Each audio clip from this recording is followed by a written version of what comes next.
I don't know what these sports are all waiting for. Section 195A of the Equality Act, you can lawfully exclude for safety or fairness. It doesn't have to be both. It doesn't have to be both, one or the other.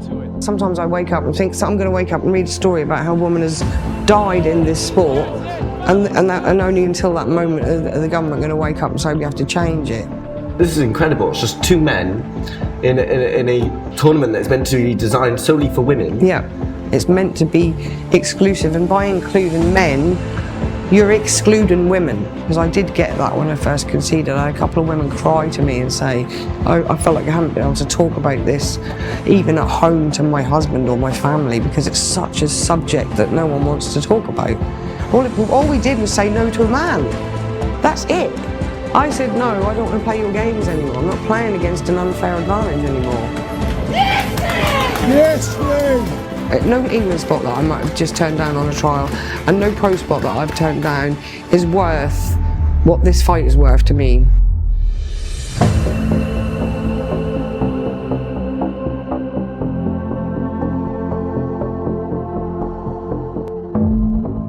Today I'm in Norwich, where I'll be interviewing Lynne Pinches.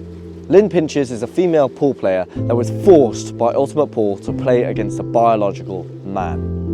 She refused, walking away from the competition. Let's go find out her story.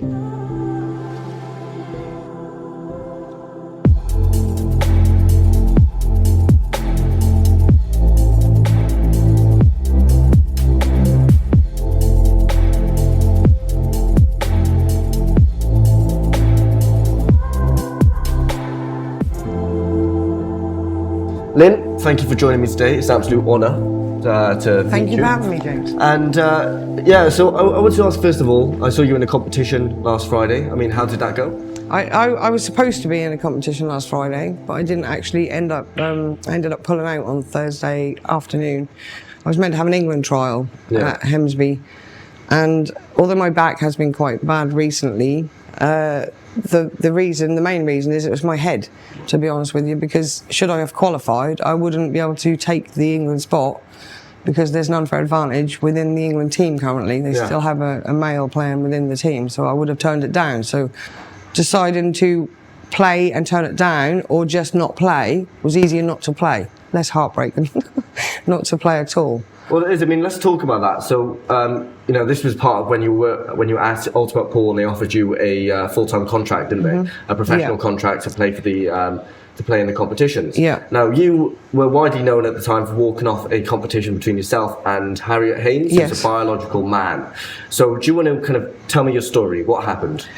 I turned down the pro spot after I'd walked away because the turmoil I went through prior to conceding, during conceding, and even in the aftermath of it, and the abuse I had, I decided that if I did play in the pro spot, I would now have two trans players in that section, Lucy and Harriet, and I would never win an event because I would concede every time I came up against that particular opponent. I didn't want to put myself through what I went through at Prestaton, and I didn't want to put my opponents through it either, if I'm honest, because I don't think it's fair on them or myself to do that. And also it's live streamed, and you have to sign a contract before you play. Yeah. And within that contract is obviously part of the trans policy. So would I have been punished if I'd have conceded? I don't know, but they did at some point actually add in a £100 fine after I conceded, Ultimate Pool did, into their contract. But they very quickly removed it and sent out new contracts once that went public, that they'd added in a £100 fine, because I sent a message saying fining players for protecting their own mental health is really nothing short of disgusting, because if a woman wants to say no to playing any match, or any person wants to say no to playing in any sport for any reason, they're entitled to say no. Yeah. So you shouldn't even have to give a reason. Well, before you walked off, I believe you played Harriet Haynes in particular. Was it 3 or 4 times? 6 in total. I played Harriet 6 occasions prior to walking away in Prestaton, and I won a total of 3 frames out of around 30. I lost 5-0, 5-0, 5-0, 5-0. So 4 whitewashers, and then I believe it was 5-2, 4-1. So it's not really to me whether about losing, but I was just when I lost 5-0, one of them was in about 20 minutes, and I was just a spectator. I broke and I didn't put a ball on the break. None of the times that I broke, so therefore pass and play over to Harriet, and she just cleared the table on every occasion. I did come to the table on one occasion when Harriet missed a double, but when Harriet missed the double, the white ball ended up almost touching one of my balls, and that was the only ball I could see, so I just put my cue up in the air and went and it actually went in, shot down the table. And I said, good shot, and I said, it's the only one I've had. It was actually what I said, because it was, apart from the break, it was the only shot I'd had, and it was over very quickly, and that to me is not women's pool. I have been whitewashed once in the past over a long race. I got beat 6-0 by a lady once, but all of the frames were close. I was involved in the game. I was still involved. We got down to the black on most of the games, but I never won one of them. But I never got close. And I've seen the whitewashes happen so many times, and the average is always 10-20% above any woman. So just to confirm, a whitewash is where you don't get any points at all? Yes, where you don't win a single frame in a match. Usually over a best of 9 or a best of 11, even against the best in the world, I'm likely to pick up a couple of frames. Do you know what I'm saying? But against Harriet, it's consistently 5-0s. So these are just, this is incredible. It's just two men in a tournament that's meant to be designed solely for women. Yeah. And they're just absolutely destroying all women they come in contact with. Yeah, a couple of years ago they were actually in the final together, but it wasn't very well publicised. It goes out on the Ultimate Pool app, but this is an app that you pay a monthly subscription for, so it's not readily available. Usually on social media you will see every single final advertised on their Facebook or on their social media pages.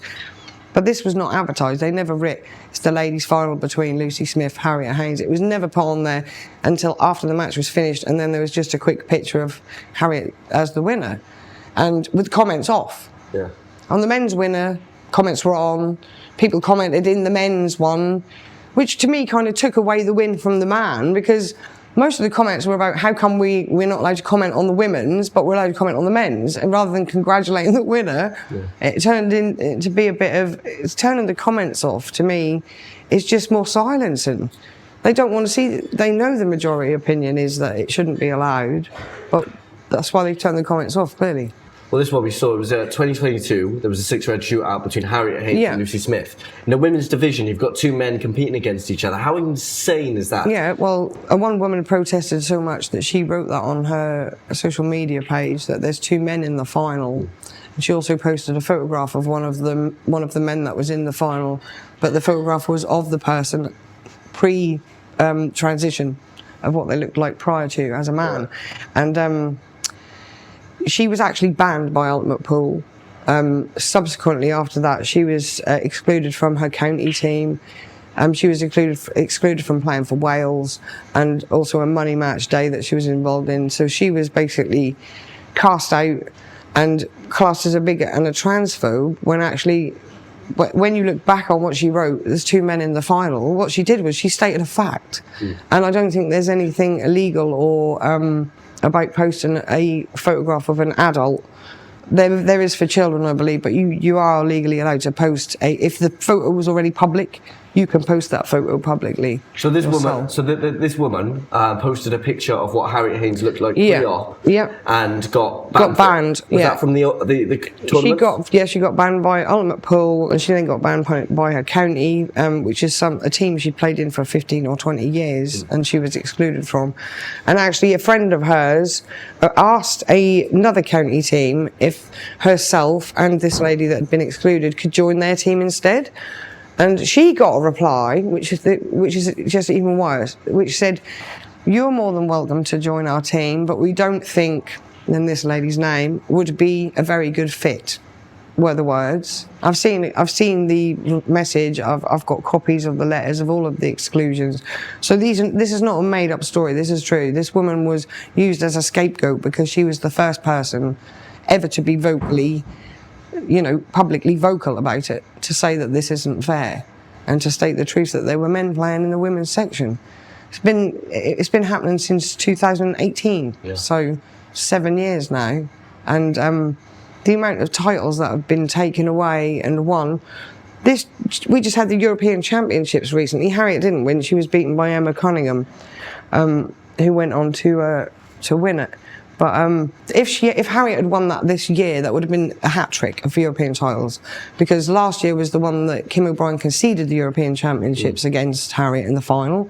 So that was her second year winning it, because Harriet had beaten, believe it or not, the same opponent, Kim O'Brien, the previous year, by a score of 7 frames to 1. And in the interview afterwards, Harriet actually said, I felt like I dominated that match from the start. They were the words that Harriet said, and that is because you've been dominating the sport since the start. Harriet also claims in one of her interviews that she got better. They got better during COVID because they got a practice table and all the rest of it. But on Harriet's actual first outing at one of the large tournaments, Harriet won the Champion of Champions and got to the semi-final, which is the last 4 of the National Ladies Singles, which had over 250 other women in it. And that was their first time. So the success was right from the start. It didn't improve. And we all know that anybody can have a coach or a table, and we accept that some women have that, which might give them a competitive advantage over someone like me that doesn't have their own table. But we accept that because they're still female, and they might have more money so they can afford to have a private coach. We also accept that, but you've got a category advantage, not just a social one. Can I ask why? So Ultimate Pool, they originally said that they weren't going to allow men to play in the women's division. Why do you think they U-turned on that not long later? They did a U-turn because they received legal letters for discrimination from one of the trans players. Ultimate Pool got a letter, the WEPF got one, and so did English Black Ball Pool Federation. These two, the first two, did a U-turn 8 weeks after announcing we were going to have a female section, and everyone was on a high. They then dropped that bomb, so everyone was on a real low. But the English Black Ball Pool Federation said no. We're not going to do a U-turn. We're going to give our players exactly what they've asked us for, and we're going to do a female section from 2024. So currently, we're now in 2025, coming up on April the 7th to 11th in Canterbury Kent Court. Harriet Haynes has taken the EBPF to court for discrimination based on, I believe, gender reassignment surgery as a protected characteristic. But for me, the exclusion is based on sex because the categories are based on sex. So I don't even know how it's getting to court based on the way the Equality Act reads. You can't choose which characteristic you put to whatever situation. You're not being excluded because you can still play because we have an open section. No, you're right. I can't. No one is being excluded. Exactly. A trans man could come and play in the women's section. We wouldn't have any problem with that at all because they're still female. So if people just need to play in the same category that they're born in. But do you think taking testosterone, so even if it's a trans man entering the female division, biologically a woman, do you think the fact they're using testosterone could again enhance their abilities as a woman? I think if you use testosterone and play as a trans man, you're not allowed to play because testosterone is a banned drug in all sport right across the board, and you need to get a special certificate to be able to play if you're taking any testosterone, an exemption. I can't remember what it's called, but I have read about that. Well, there was actually a question I had later on here, but I'll ask that now then. So, Ultimate Pool, they require their athletes to have a testosterone reading of under 10 nmol. Do you think that even despite your testosterone being under that level, it will still have some physical advantages? Yes, absolutely, because my son is 10 years old, so he'd probably have a little bit of testosterone by now, but not as much as a man. But he can brake. We've got a brake speed app that I've been using to run some tests on, and my highest brake speed is 16.02 miles an hour. He's 10 years old, and his is 19.2 miles an hour. I can't get anywhere close to that. I can't even get to 17, never mind 19. And I'm scratching my head thinking, how is this possible? He's 10. So I don't know. I did all these tests, and within the sex categories, the difference goes up in size. So the smallest man I tested was like 8.5 stone, 5'2". and he still hit 18.8 miles an hour. Against a woman the same size and same weight, she only hit 10 miles an hour. But within the categories, he hit the smallest. The biggest man does about 27. The largest woman was 6 foot 20 stone, and she hit 19 miles an hour. So the smallest man versus the biggest woman, there's only a difference of 0.2 miles an hour. And I think a biologist would be able to explain the reasons why that is. But so that's one of the advantages that would remain regardless of testosterone. But without it at all, let's say you had none, you had no testosterone whatsoever, you're still going to have, men's palms are bigger from here to here than a woman's. So you've got, as longer fingers, you've got a bigger palm for stretching for bridge shots. And women are shorter overall, but on average are shorter. So you will watch a woman play pool and you'll often see them change the route. So you have a pattern that makes it easier. You have a pattern throughout the balls that makes it easier for you to clear the balls up. Sometimes you have to change the route you're going because you can't reach the shot. Or you have to use an aid, a rest. Using a rest does not take away the disadvantage of not being able to reach, because it's more difficult to play a shot using a rest. So it doesn't remove that disadvantage by having an extension on the end of your cue. It's still much more difficult because you can't cue through in a straight line like you can just using your arm and your backswing. Yeah. And you're not trained to use a rest. It's not something you do often, and people don't generally practice. I think snooker players might, but pool players don't have to use it all the time. But women, a lot of women do have to use it an awful lot. And I don't think I've ever seen Harriet or Lucy use a rest, to be honest, in all the times I've watched. And they will argue that there are women that are 6 foot tall. They're correct, there are. In fact, I've seen 3 pool players in 30 years that are 6 foot women. That's all, just 3. We only have 2 trans players and they're both 6 foot tall. So when you average out the height, the advantages are there. They've got longer arms and they're taller. The overhead view, I think, gives you an advantage if you're taller as well. The table looks different from up above. Well, you've mentioned a few things there, like so you've got your palms are bigger. Yeah. You've mentioned, strength, when you break your break speed, your power, that kind of stuff. Are there any other advantages you'd say that men have over women in sport? No, in pool in particular. Well, there are a lot of social advantages, but we're not allowed to include them in proving the science, apparently. Like, the social advantages are quite clear to me. My son is 10, as good as he is now. He's only been playing a couple of years, but when he comes in here, all of the time men are offering to help him. That wouldn't happen because of the way things are these days, especially if you've got a girl playing by herself. No lone man is going to go over and say, do you want me to help you with that or with that? Because you'd have to ask the parents' permission first. But generally, girls don't get the same support in sport because there's not enough, unless you're a top tennis player in female sport, the money is not very good for females in sport. So there's no incentive really to train young girls, I don't think. So it's usually the women in the snooker club or pool club that take the girls under their wing and teach them a little bit. So you're only going to ever get as good as, they're only ever going to get as good as a woman because they're a girl. So I've heard stories from coaches how they've trained both female and male.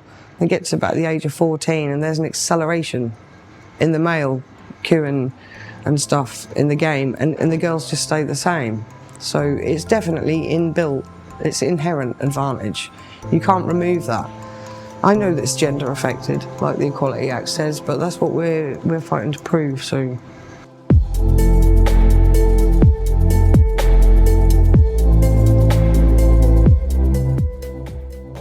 So tell me about your love of pool. Well, I was raised in a cue sport family, so I already had snooker in the family, but pool, I played my first game of pool in a pub that I probably shouldn't have been in at the age of 15, and we had a game of killer where you pot one ball at a time. I said I've never played on a full-size pool table. I just played on one with the little net pockets previously, and I could just, it was weird. Someone put a cue in my hand and I could just pot a ball one at a time, a single ball at a time.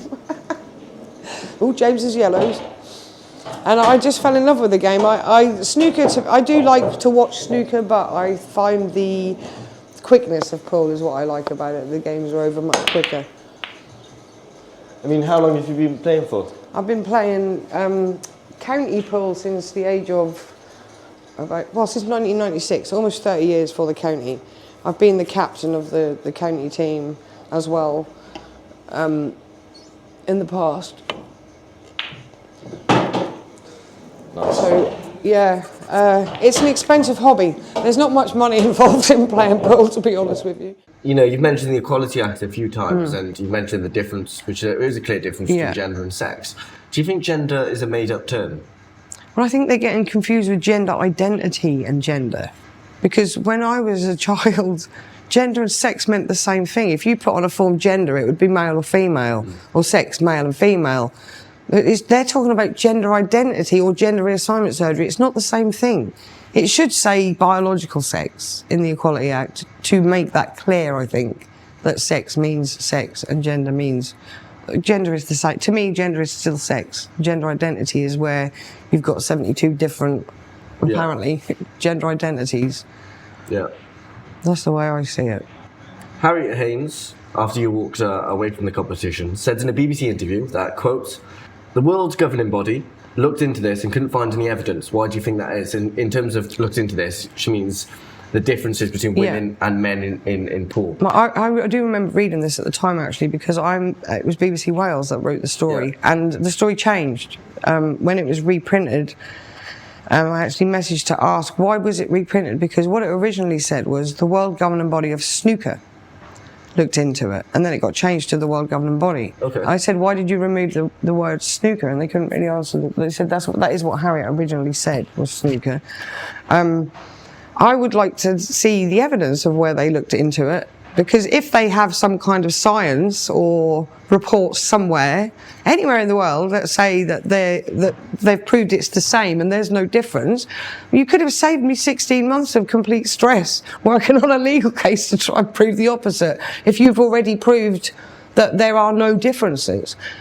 Jason Ferguson, the chairman of snooker, once publicly said, we consulted with medical and the IOC. Well, I'd like to also see some evidence of this consultation, because, again, if the IOC or any medical expert has some evidence that tells me that snooker is not gender affected and there's no difference between, then let's have it, please, because, you know, I'd gladly accept it if it's there and it's been proven by an expert in the field of biology and cue sports that they're not affected by gender. And the same argument with golf and darts and any other sport that might be classed as a precision sport.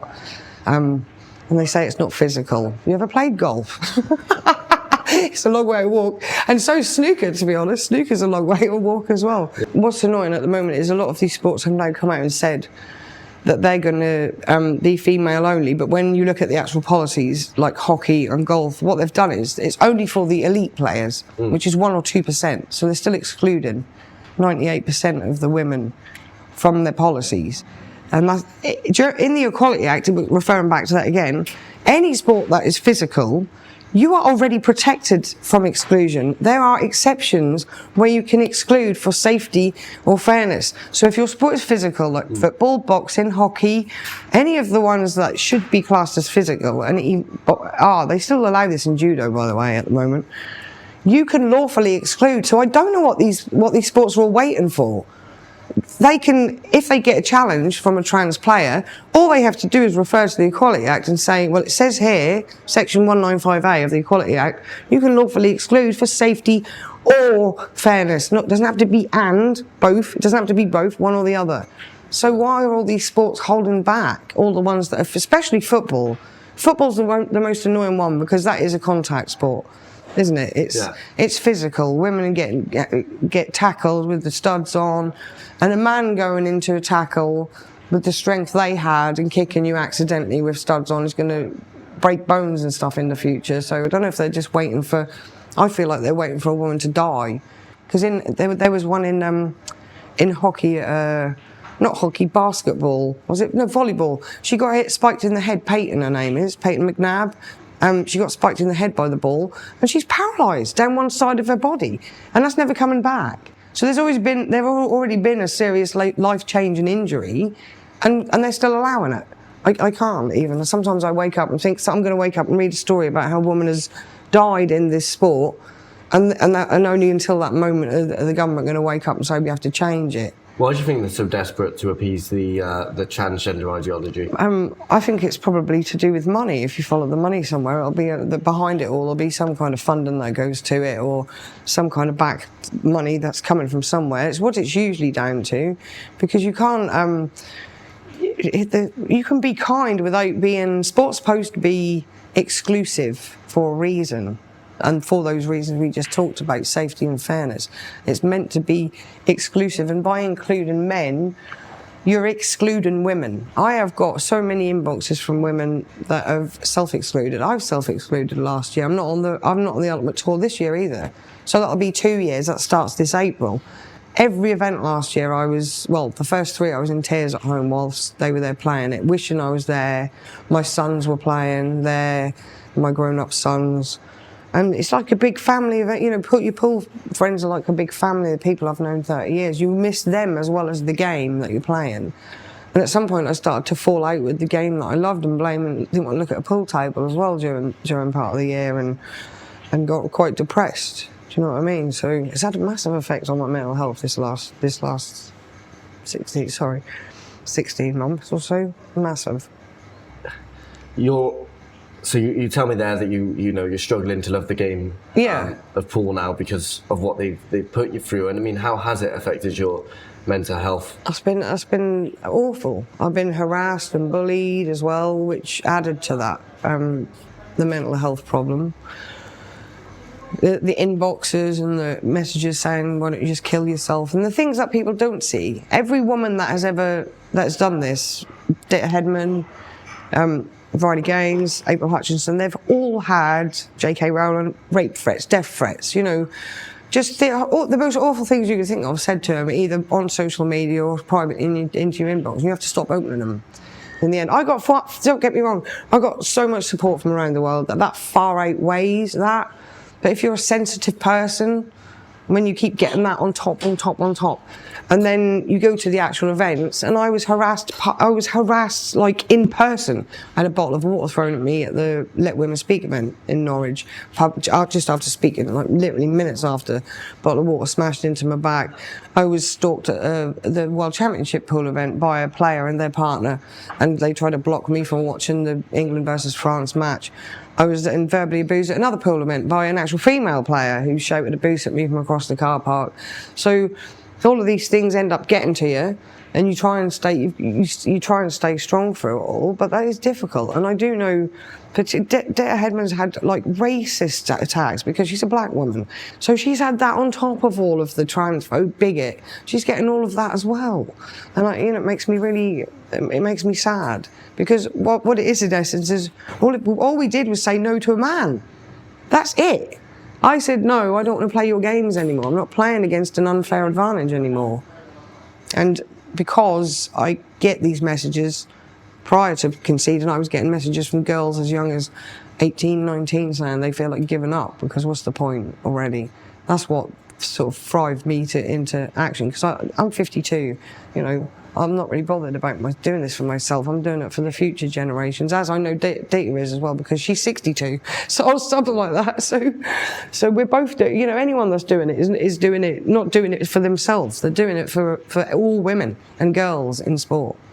Like watching the high school ones as well. The shot puts. Did you see the video of that where they all walked up in a high school and they picked up the shot put, but they just put it down again and walked off one by one, the whole entire team. And just let that person have the win and didn't even throw it, but they got given the winning trophy, and and then they got banned for doing it. So again, silencing. Anyone who speaks out about it gets either abused or they try and silence you through. And then I was scared, to be honest, because I got followed and stalked a little bit, and I came to speak at your event in Norwich. Didn't I? And Well, that's what I wanted to bring up actually at some point today. So when we did this, I can't remember which one of our protests this was, but it was about the UEA Sports Park allowing men into the female changing rooms, and we had hundreds of counter-protesters on the streets of Norwich, including a prominent Labour MP by the name of Clive Lewis. And I remember you being in tears that day, and you were scared about speaking because you know, instinctively these days people self-censor because of the continuous censorship online, hate crime legislation. People self-censor, and they stop themselves from speaking. And you were terrified, you were anxious. do you feel like you've had your voice taken away through coming out and speaking out? But that was through fear because of all the incident with the water happened in the town centre. We were back in the same place. But I didn't expect, there was probably about 15 of us as a group. And when we turned up, and there was about 300, I would say, because it went all the way back to the marketplace, didn't it? And there was Palestine flags and all these different things within that protest. And I thought I was in the wrong place to start with. I thought, what's this got to do with this? The Palestine thing to do with the swimming pool not allowing men in the changing rooms. There's two completely different things.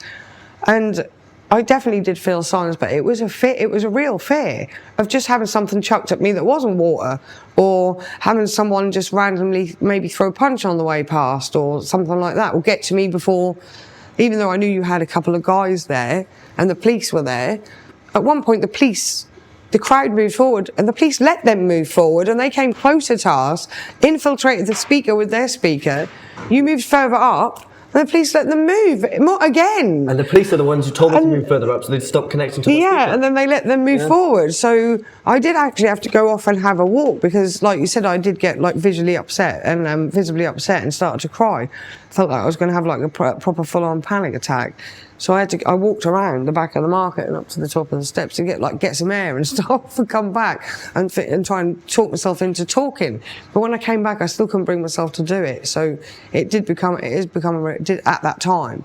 I think I'm okay now, because that happened in June, the harassment that at the World Championship, because that was on top of the bottle of water. Then I had the harassment in June, and I think your event was the following month of July. So it was all pretty raw in my memory. And the person that like abused me at Blackpool, like I kept seeing his face when I was trying to sleep and stuff, and it would just pop into my head because he was so close to me, like in my face, shouting at me and stuff. So that was quite difficult. But now I tell myself that they just were two men who were trying to bully me and asking me to leave. They were basically telling me to leave and go home, and I didn't deserve to be there. Nobody wanted me there, is what they said. And actually, my answer was 95% of the population do. That's what I said. It's true. If you sit in a pub and have a pint and you speak to anyone about this, I'm telling you, more than 95% of people will agree with you and will absolutely support you. Right. Another question? Oh yeah, I need to think of one actually. He's getting turned to the hole. I was too focused, this is what you said earlier. We can't concentrate more than 1 minute. Same. I'm surprised I potted 5 in a row. So when you're playing, you tell me that your mind's just all over the place, whereas men are more zoomed in, and I think that was a perfect example of it. Yeah. I can't multitask. So so would you say that like while you're playing this game, your mind's just elsewhere, or? It is a lot of the time, yeah. Yeah, definitely. Especially if a woman has something on her mind, like might have had a little argument with her partner before going, or is not feeling the best. And this is the new rule where you're allowed to pick the white up and you can put it anywhere, but you only get one visit. So. So who taught you? No one. Actually, I've never really had any coaching. I've had about an hour's help off my brother last year, and off a friend a couple of years ago who helped me with a little bit of stuff that I asked to. But I've never had any, never paid for a coach or anything like that. It's all self-taught. Everything I do is just from watching as a child. I mean, we had snooker on in the house when I was like a baby. Do you know what I mean? I think even my granddad played snooker as well before my dad did, so it's definitely a family thing. My sister plays as well. My sister Debbie's in the county team. I've got another sister. She doesn't play any competitive pool, but she can still play if I was to give her a cue. She can still pot balls. So I think it is hereditary. Now, you mentioned there was a lawsuit or a case that you're working on where you're trying to stop Ultimate Pool from allowing men into the competition. Do you want to tell me a little bit about that? That's been going on since directly after they did the U-turn.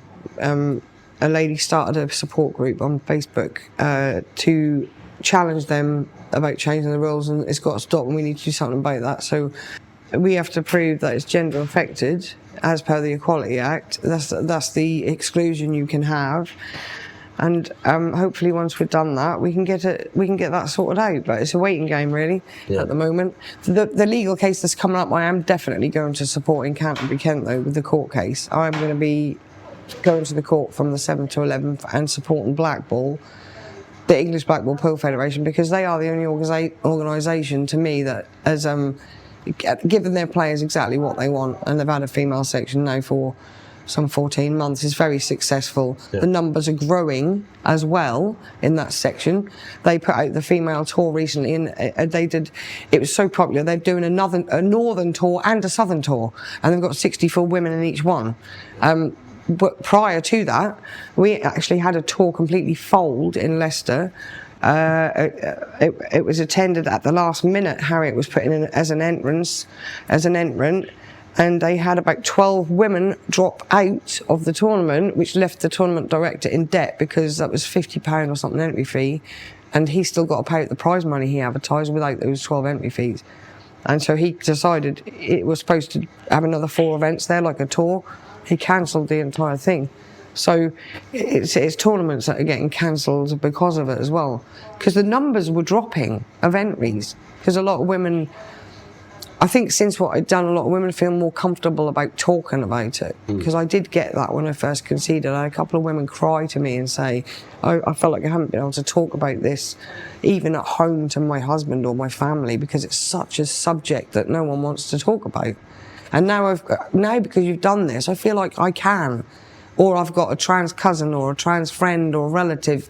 I felt like I couldn't bring up the subject of sport and women's spaces, but now you've done this, I feel like I can. So at least that's something. They did get the conversation out there, but women are still silenced because they're having to sign a contract. They've got sponsors. They don't want to lose sponsorship. A lot of them have messaged me, I'm a policewoman, I'd love to share your stuff, but I can't. They're pool players, you know, they've got these jobs in the hospital, wherever they might work. They're all scared of speaking out.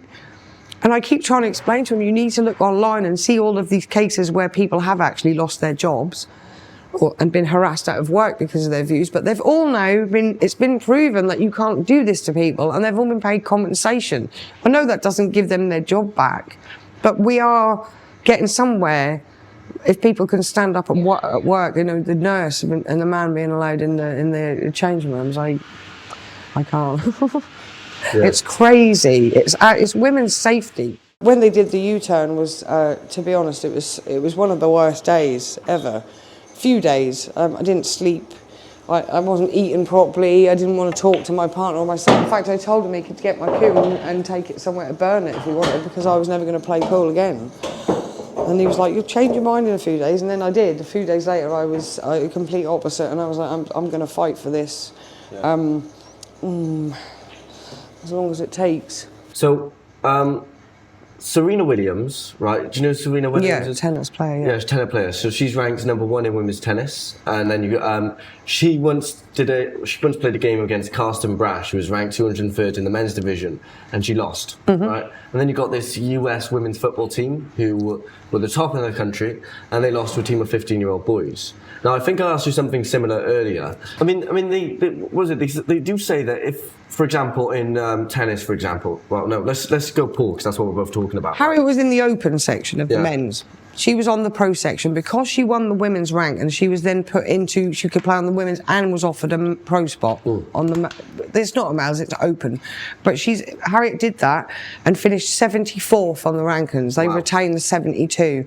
So Harriet was outside of being retained for the men, the open pro. But that's the difference. Harriet, in the women's, #1 or 2 all the time, goes over to that side, to the men's, 74th.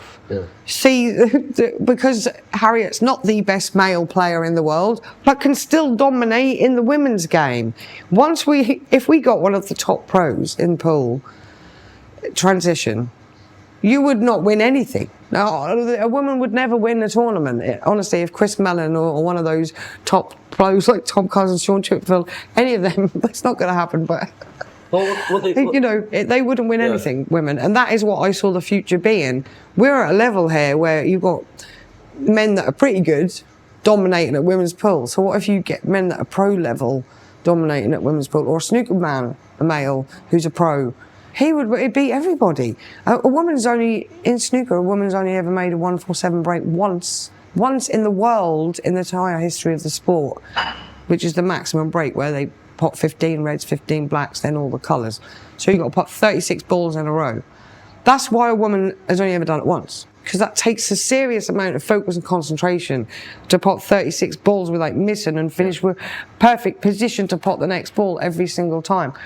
The ultimate achievement for any snooker player is to make a 147 break, and only one woman in the entire world has ever achieved it. So I don't see how snooker can be sitting there saying that there's no difference. So why do you think that hardly, if ever, we see it the other way around, right? Women identifying as men and entering their sporting competitions?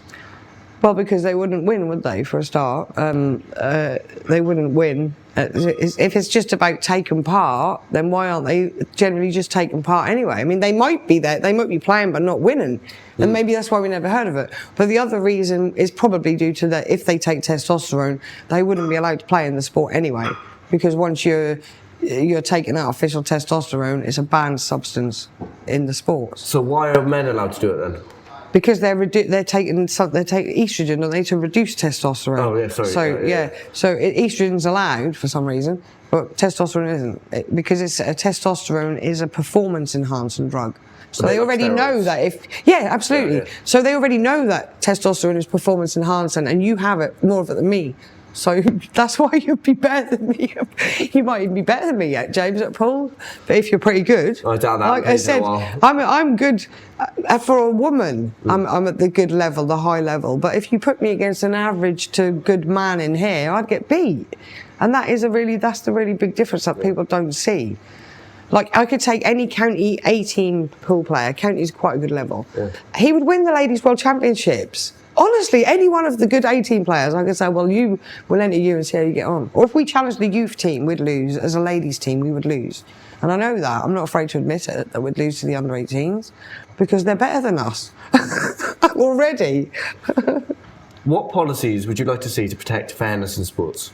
I think that they should have a female section for born female only, and an open section, and these are the only two sections you would need.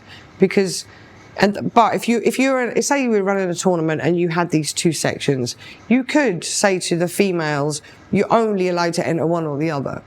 So you can't go in both if you're female. You can enter this one or that one. But anybody then can go in the open. Any gender identity of any sort can go in the open with the men. And say you're a woman who supports trans playing in women's sport, and you want to play in the open as well because you want to support that, then you can play in the open if you want. So that's all you need, really, to me, is a female and an open. I don't think the reason the transgender section would not work. The IPA actually have one, the IPA pool now. No one's entered it, but because a lot of transgender don't want their identity to be known, if you called it a transgender section, they're automatically being outed as transgender.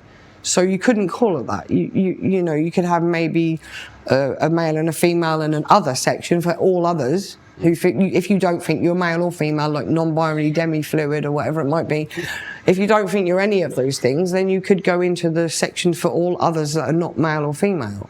And they're going on about, you could do a simple swab test to prove that you're male or female to go into that sport before you sign into it.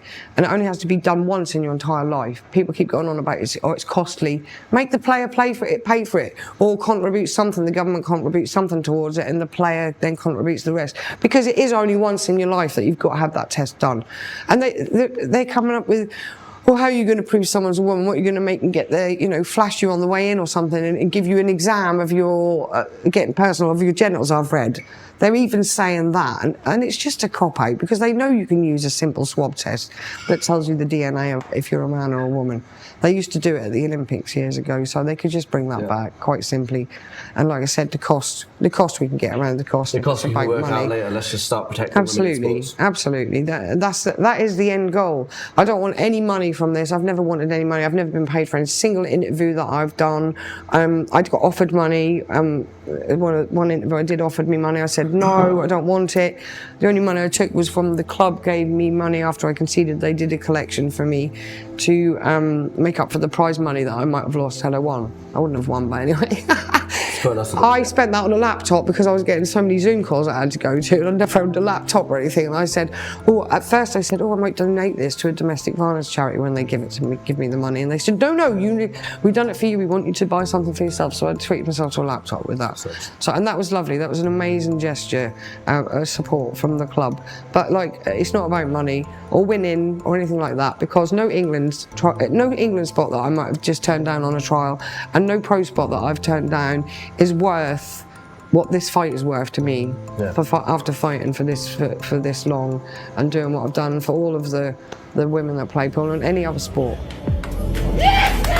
Yes, Lynne!